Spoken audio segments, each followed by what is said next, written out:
It was a magical day. Oh, hi friends, and welcome to another edition of Action Timelines.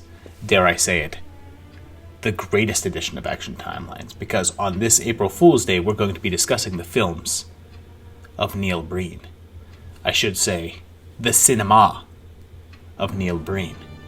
Independent filmmaker from Las Vegas whose films transcend thought, space, imagination, and creativity, delving into such topics as science fiction and action and hacking. If you've never seen Neil Breen's movies before, you have no idea what you are about to see. And if you have seen Neil Breen's movies before, you have no idea what you have already seen. Our epic journey begins in 2005's Double Down, which is described as an edgy action thriller set in Las Vegas during a terrorist attack. Be warned, you are about to see nothing like that. We meet our hero, Aaron Brand, who tells us his backstory, which is that he's basically the heroest hero that ever heroed, and has a bunch of medals, a whole lot of medals. Using just 2 laptops and 6 cell phones, he has control of any computer anywhere, apparently, because that's how freaking brilliant he is. And he's an assassin who kills white-collar criminals, and has been hired by a foreign government to shut down the Vegas Strip. There's a lot to unpack here. He eats tuna so poorly that he almost wrecks because tuna's that important, and says that he's planted biobombs across the country to keep the government hostage, or else he'll detonate them and kill thousands. And this is our hero, folks. He has a force shield even. He has flashbacks to the love of his life, which is apparently tank tops, but also this girl. I mean, don't they look like a real couple? She's assassinated, which causes Aaron to make this sound.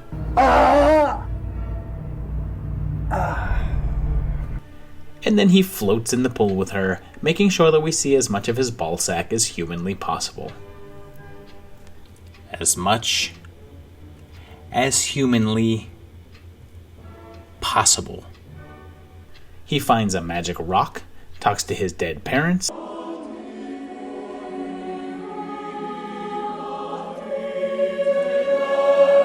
and when he finds out that his friend's daughter has brain cancer, this is his reaction. Our daughter Megan was just diagnosed with brain cancer. Oh no, I'm so sorry.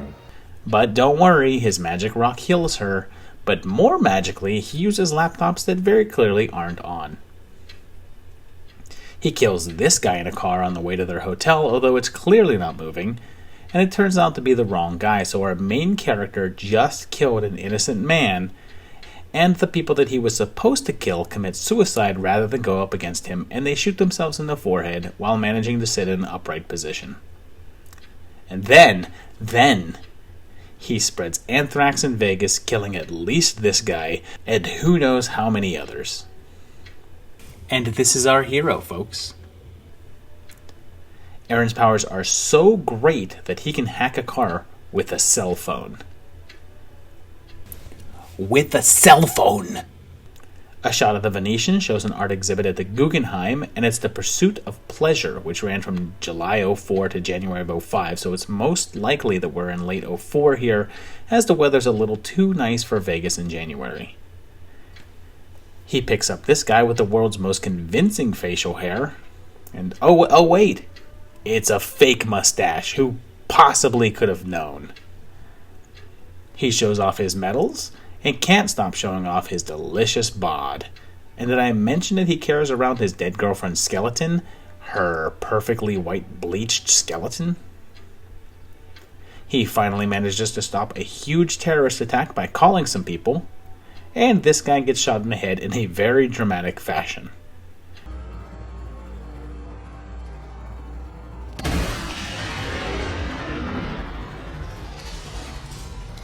And I guess Aaron's a hero, even though he killed more than a few innocent people, and then drives off, leaving his equipment behind, and in case you wondered who did the lighting or the makeup and hair, the answer is none. Costume designer doesn't even get a none. But I think you can just assume that from the tank tops and high-waisted jeans. It took 4 years to scrounge up enough money for a follow-up film with 2009's I Am Here... now. And most online sources, including IMDb, only show 3 dots, but damn it, there's 4. So there's this snow globe thing that apparently crashed here, and in case you thought Neil kinda made himself a little overly important in Double Down, he's Jesus here. Zombie cyborg Jesus, no less. He's created the universe and is disappointed in humans, and there's baby doll heads in the desert.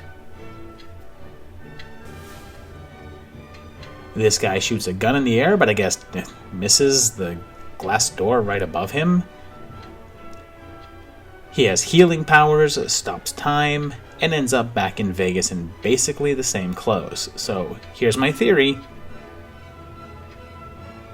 This is actually a sequel to Double Down.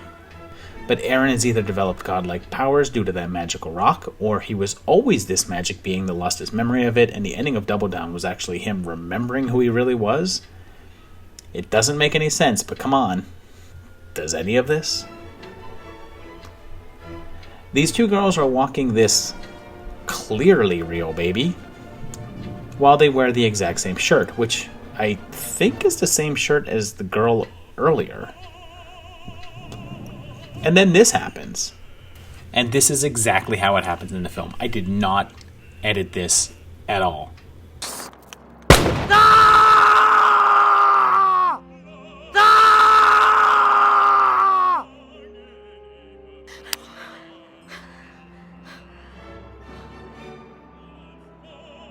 So these guys are criminals, and I guess that their headquarters are right here in the middle of the street, and they do gun deals, bribes, and more right here.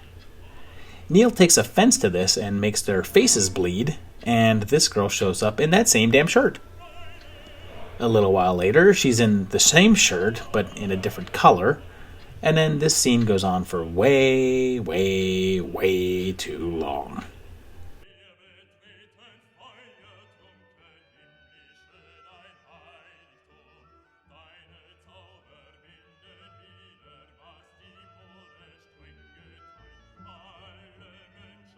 Oh, and Neil got his shirt off. Thanks, Neil. I'm not sure what this scene meant, but the only thing you can take away from it is that he used his powers to lure her away from her boyfriend and bang her. Again, very heroic. He de-ages this guy and cures his cancer, then crucifies the villains, although, I mean, they're just kinda hanging onto these planks of woods with the stamp on them from Home Depot. He then vanishes back into the desert because I guess if you just stop like 6 guys who hang out in the middle of the street and do crimes, you've saved humanity. So I've been talking about this one for a while now, and I've barely even scratched the surface. I mean, I could probably take 10 minutes of this film and make an hour-long video for you guys. I mean, I could probably do that with any of these films, actually.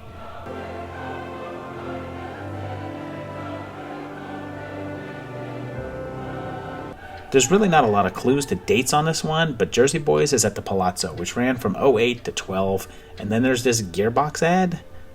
Any searching I did about it brought up papers from 09, so that's what we're going to roll with. So by this point, Neil had achieved a bit more notoriety, and 4 more years later, in 2013, he released the alliterative Fateful Findings, his masterpiece. It starts with a book, 2 kids, a skull, and this kid holding his hands out forever.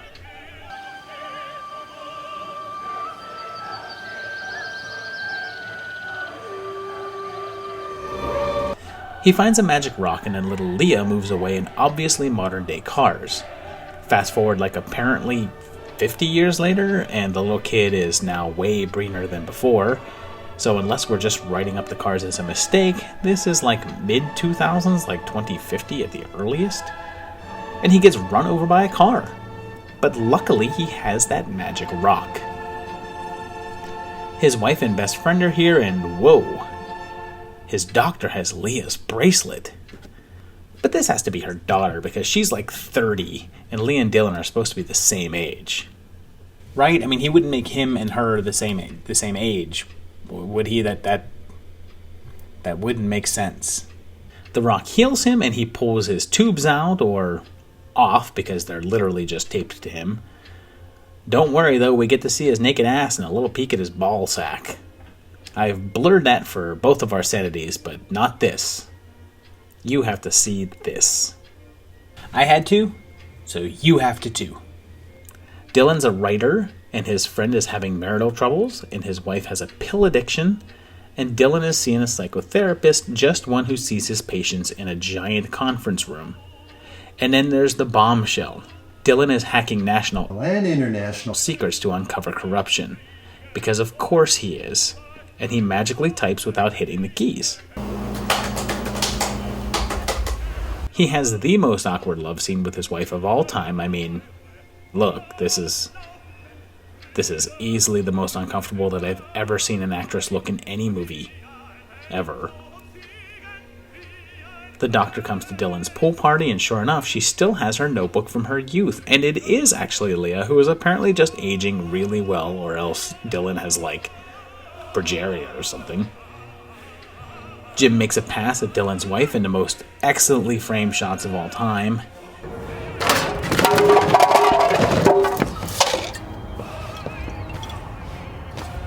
And Dylan hits on Leah in front of his wife and her fiancé.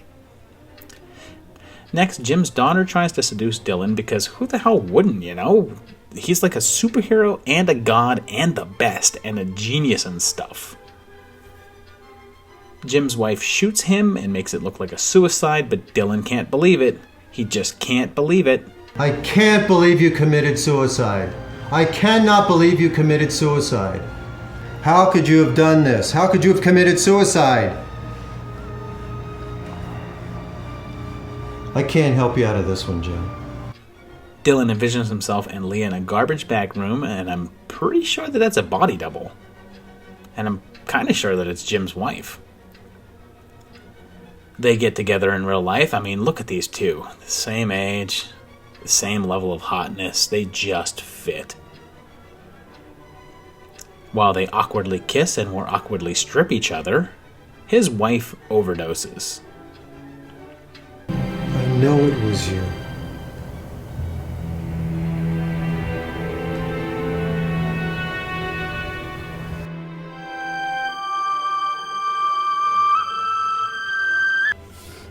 There's just so much going on in this movie.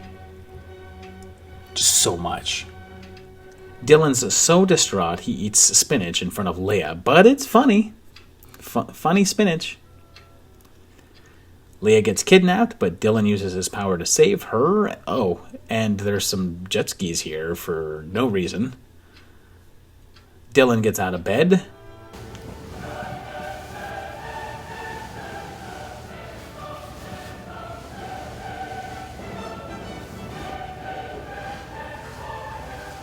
And meets with mysterious dark figures, and then releases the information that he's hacked, and corporate guys and senators kill themselves en masse.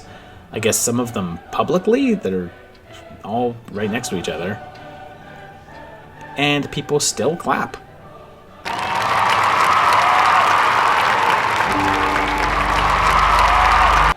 Finally, Dylan and Leah head off together, happy, although there's no date here. I have a theory at this point that I'll bring up a little bit later, and you must see this movie.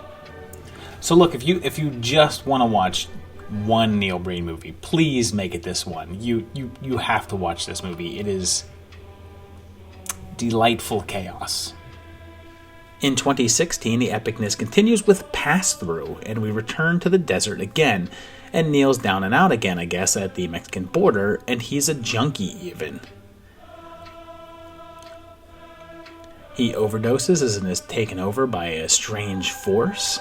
And then there's these human smugglers, I guess, and they lock people in trucks who pretend that the door is locked before it's even closed.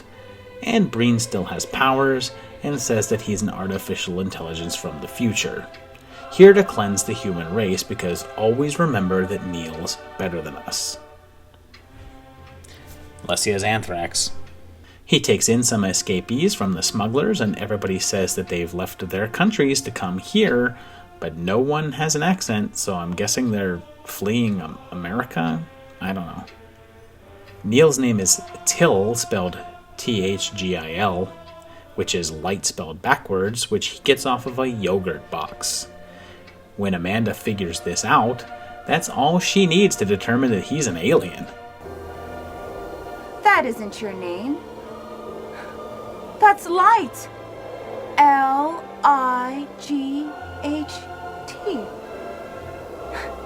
Spelled backwards. Isn't it?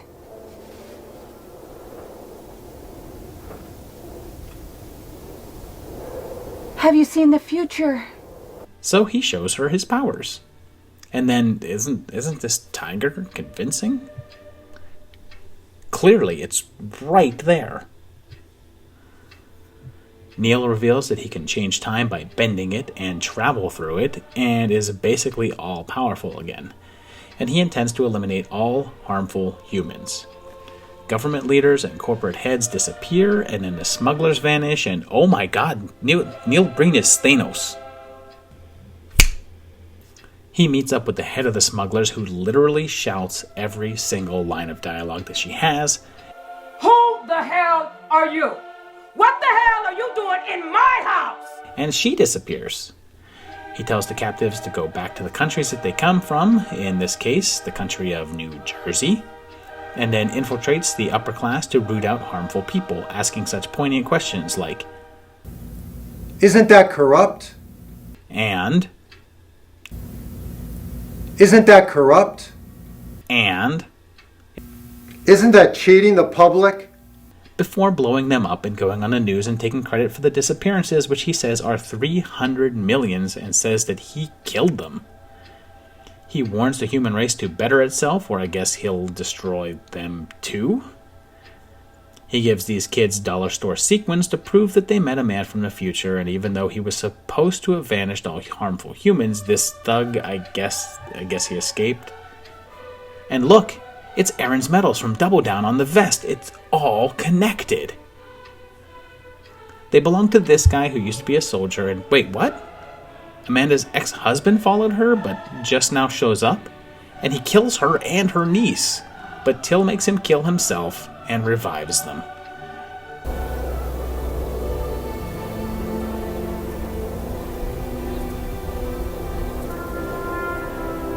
Till and Amanda then walk off through all the dead bodies of the harmful people, and he sends her to the future, I guess, and the northern lights appear, and then he pixelates, and then that's, I guess, the end. Your guess is as good as mine. Okay, so let's make this tie together. It's not really a linked universe, but we're going to make it one, since Neil basically plays the exact same character in each film that, it just has to be the same guy. The guy is Dylan. He's a regular dude with a magic rock who gets hit by a car. Fateful findings happens, and we'll ignore the cars in the flashback and say that the film takes place in 2003. After he releases his rock-assisted hackings, the government has Leia killed, which we then see in Double Down. Dylan takes to living in a desert, and the residual effects of the crash cause minor brain damage, which causes him to become confused about his own past. He takes on the identity of Aaron, who is a character from his novels, and uses the rock to assist on his pseudo-terrorist missions. That happens in 2004, but after he has a bout of guilt, he rides off and abandons that identity. His dementia increases with isolation, and he soon believes himself to be an alien messiah and re-enters society, using the rock's powers to do good deeds and take down a local gang and some bad politicians in 2009. But eventually returns to the desert, where he starts living in a trailer and alters his identity slightly to remain a techno-messiah, but one from the future instead of an alien. He's out there for quite a while, and eventually just decides to use his powers on a greater level and snaps his fingers to kill half of everyone, or just make all the, quote, harmful people to vanish, and then heads back into the desert, hopefully leading into the events of Twisted Pair. And Twisted Pair is Neil's 5th movie, which just came out, although I could not get my hands on a copy of it before doing this video. It looks to be quite different from the previous movies. He promises there will be no deserts and no hackers and no laptops in the movie whatsoever. It does apparently have Neil playing two parts, one with extremely convincing facial hair. It's unknown whether this will actually tie into his Breenverse in any particular way, or if this will be an entirely new character or a new take on it. I guess we'll find out. I'm hoping to get a copy of the movie very, very shortly here to find out. So there you have it. It is 4 movies, soon to be a 5th, that don't tie together. They don't. I made them tie together just for the sake of this video, but they are really not connected in any way, shape, or form. But I recommend them all. If you haven't seen any Neil Breen movies before, you really should check them out. They are the pinnacle of so bad it's good cinema. I know a lot of people consider Tommy Wiseau's The Room to be like the best bad movie out there. Troll 2, the best bad movie out there. But this one is right up there with those guys. And unlike Tommy Wiseau, whose later projects kind of like cashed in on his so bad it's good kind of notoriety, Neil Breen keeps making movies the way he wants to make movies, and I have a ton of respect for that. The guy just keeps making the movies he wants to make, and he kind of knows his audience, and he just does what he wants to do, and that's pretty awesome. So props to Neil. Love the guy, love his movies, will continue to support him, and I hope you guys do too. And I hope you actually help support this channel as well by subscribing to the channel, liking this video, commenting down below, checking out the Patreon page, doing all that good stuff. Check out my patrons over here who are really awesome and help support this channel. And there'll be a regular video this week as well for you too, so I hope you enjoy that. And then we'll see you again shortly for another great video. Thanks, guys.